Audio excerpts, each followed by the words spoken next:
Jangan lepaskan Khairuddin atas alasan kesilapan teknikal, kata MCA. Kita tidak boleh memenjarakan rakyat biasa kerana melanggar kuarantin sementara. Menteri dilepaskan kerana kesilapan teknikal, kata jurucakap MCA.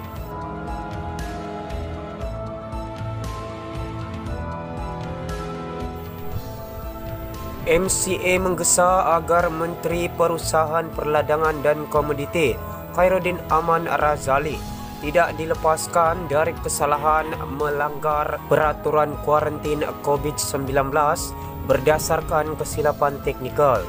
Kita tidak boleh memenjarakan rakyat biasa kerana melanggar kuarantin, sementara Menteri dilepaskan kerana kesilapan teknikal. Tidak boleh ada dua darjat, kerana kita semua sama di hadapan undang-undang, kata jurucakap MCA Chan Queen di atas dalam satu kenyataan malam tadi.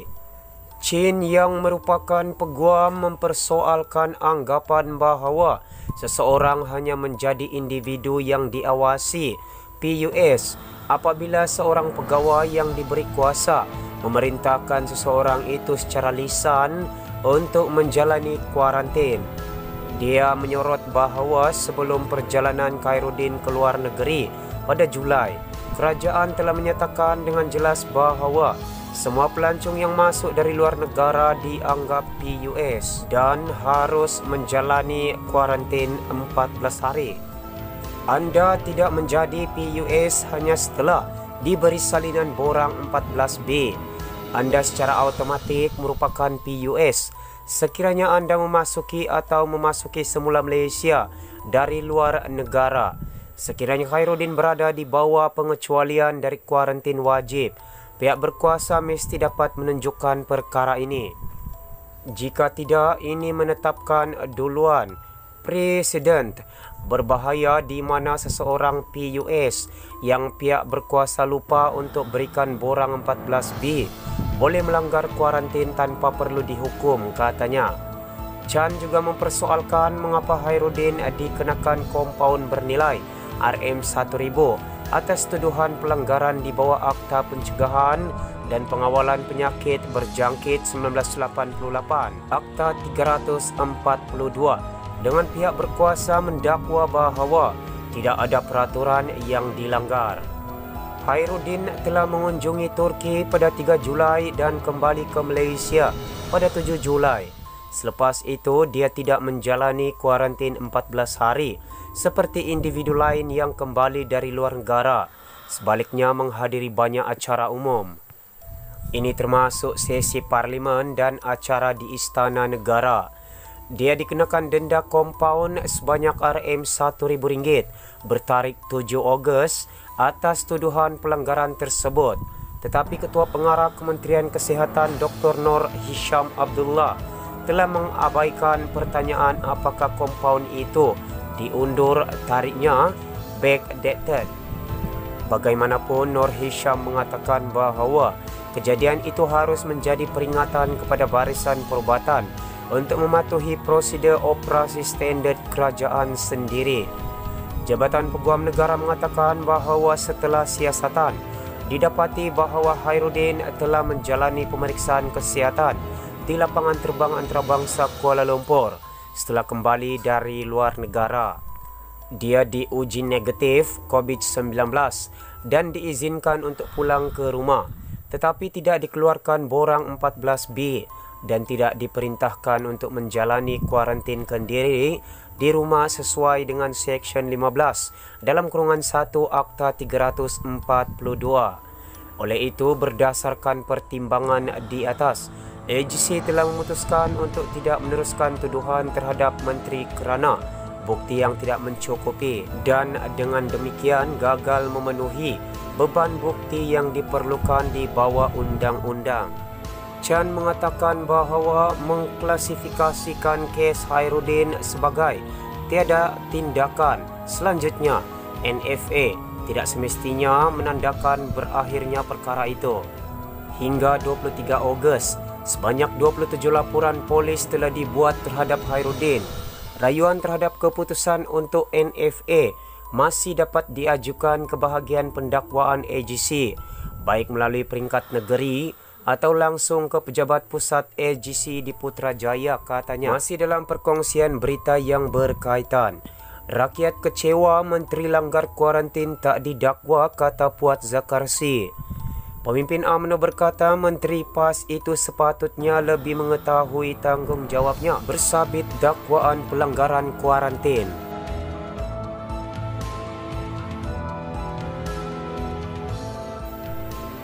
Anggota Majlis Tertinggi UMNO Muhammad Puat Zakarsi menegaskan Menteri Perusahaan Peladangan dan Komuniti Muhammad Khairuddin Aman Razali sepatutnya lebih mengetahui tanggungjawabnya bersabit dakwaan pelanggaran kuarantin. Menurutnya, rakyat pasti kecewa apabila anggota Parlimen Kuala Nerus itu tidak didakwa kerana melanggar prosedur operasi standard SOP COVID-19 yang ditetapkan kerajaan. Ada dua alasan kenapa keputusan itu dipersoalkan. Pertama, kenapa terlalu lama untuk disiasat dan diputuskan. Pihak berkuasa macam bermain masa untuk mencari alasan. Kedua, kerajaan dilihat tidak tegas. Pegawai KKM Kementerian Kesihatan Malaysia yang kononnya tidak memberi borang 14B kepada Khairuddin dijadikan kambing hitam, katanya dalam kenyataan di Facebook hari ini. Terdahulu, Khairuddin dilaporkan mengunjungi Turki pada 3 Julai dan kembali ke Malaysia pada 7 Julai. Selepas itu, dia tidak menjalani kuarantin 14 hari seperti individu lain yang kembali dari luar negara. Sebaliknya, menghadiri banyak acara umum di dalam negara. Ini termasuk sesi parlimen dan acara di Istana Negara.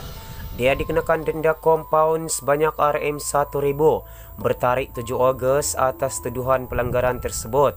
Tetapi Ketua Pengarah KKM Dr. Nur Hisham Abdullah telah mengabaikan pertanyaan apakah kompaun itu diundur tarikhnya backdated.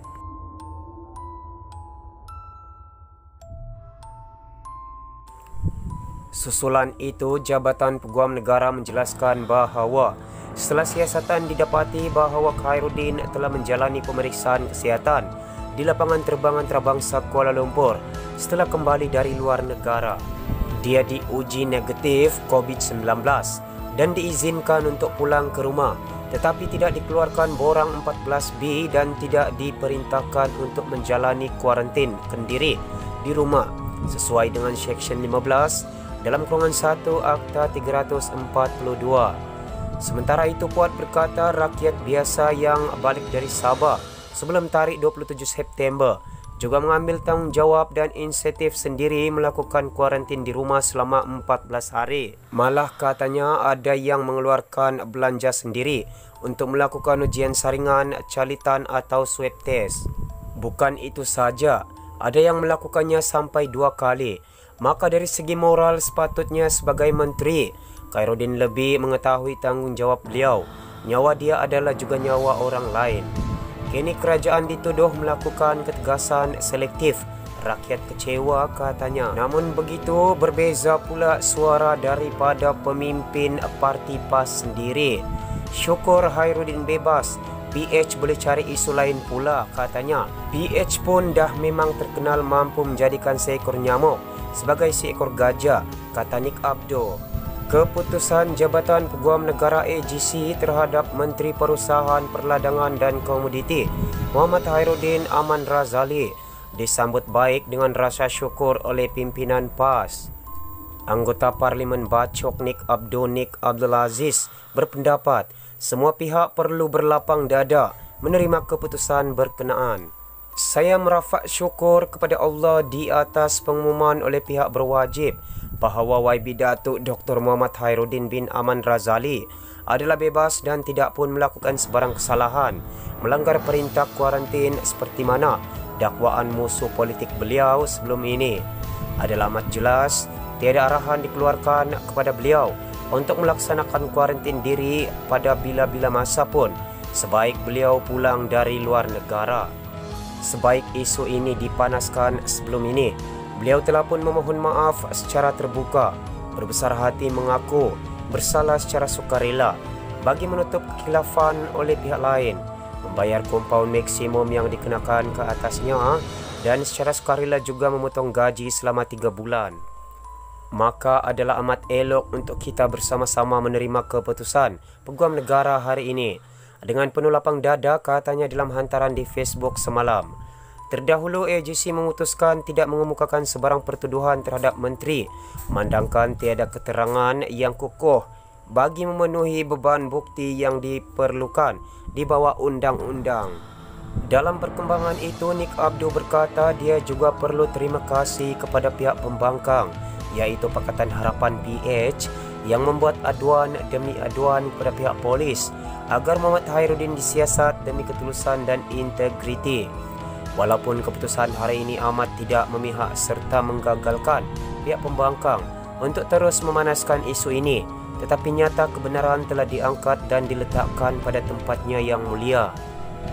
Justru saya fikir, sementara kebenaran yang dinantikan ini dirayakan oleh pencintanya, pihak pembangkang bolehlah bergerak kepada isu-isu lain yang lebih bertenaga untuk menarik undi rakyat kepada mereka.